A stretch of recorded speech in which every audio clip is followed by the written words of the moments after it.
জন্মগ্রহণ করার, ঠিক আছে? আমি বুইলা বাংলাদেশে জন্মগ্রহণ করে ফেলছি। আমাদের বাংলাদেশের ম্যাক্সিমাম সব ফ্যাট, বডি ফ্যাট। 2 দিনের বৈরাগী নিজেরে বলেন পরিমণি। আপনার মা আপনারে জন্ম দিয়ে পেট পাতলা করছে, বুঝতে পারছেন? এই বাঙালি বা বাংলাদেশি না হলে বাংলায় কিন্তু খ্যাত বলতে পারতেন না, আবার ভাব নিচ্ছেন ইংলিশ চামড়ার।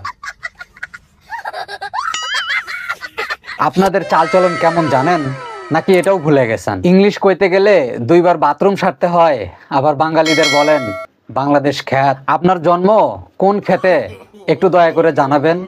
আর 2 দিনের জন্য গেছেন, সেখানে গিয়ে জাতের কথা কি মনে পড়ছে নাকি আপনার? আপনার সাথে যে ছেলেটা আছেন দেখেন আপনারা দর্শক মন্ডলী, মনে হচ্ছে কত সুন্দর। তাকে দিয়ে যদি জানাজা পড়ানো যায় জান্নাত একেবারে নিশ্চিত। ওনারা কিন্তু হজও করেছেন, বুঝছেন তো জাতি কোন দিকে যাচ্ছে, জাতিকে কোন দিকে নিয়ে যাওয়া হচ্ছে। আমি আবারও বলছি, ধর্মকে সংস্কৃতি বানাবেন না, এটা আপনাদের কাছে আমার করজোরে অনুরোধ। যা করতে ভালো লাগে আপনারা করেন, কিন্তু জাতির কাছে এগুলো প্রকাশ করেন না।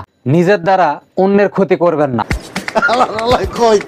আপনারা যে কাপড় পরে মজা পাচ্ছেন সেটি অন্যকে দেখিয়ে সৃষ্টিকর্তাকে অসম্মান করবেন না প্লিজ। এগুলো দেখলে মহান সৃষ্টিকর্তা শরম পায়। এক দাদাই গল্প করছিল, বাঙালিরা নাকি জাহান্নাম থেকে কখনো বের হতে পারবে না। তার কারণটা কি? জাহান্নামে নাকি বাঙালিদের কারায়ের ভিতরে জাল দেওয়া হচ্ছিল। তো একজন উপরে উঠতে যাচ্ছে আর একজন পা ধরে নিচে নামায় দিচ্ছে। এই হচ্ছে আমাদের বাঙালিদের স্বভাব।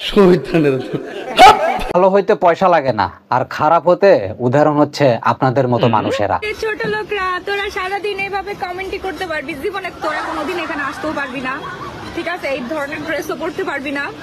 আমার একটি কথা আপনাদের মতো মানুষদের প্রতি, একটি শব্দ আমি ব্যবহার করলাম না, আর একটি হচ্ছে সতীত্বের স্বাদ। এই 2টা জিনিস আপনারা একসঙ্গে পাইতে চান, তো এই জন্যই আমাদের বর্তমান সমাজের অবস্থা। ভালো লাগলে ভালোবেসে সাবস্ক্রাইব করার জন্য বিনীতভাবে অনুরোধ, আর পারলে বন্ধুদের মাঝে শেয়ার করে দিন, তারা যেন এই ধরনের কার্যকলাপ থেকে দূরে থাকতে পারে এবং সমাজকে কলুষিত না করে। আল্লাহ হাফেজ।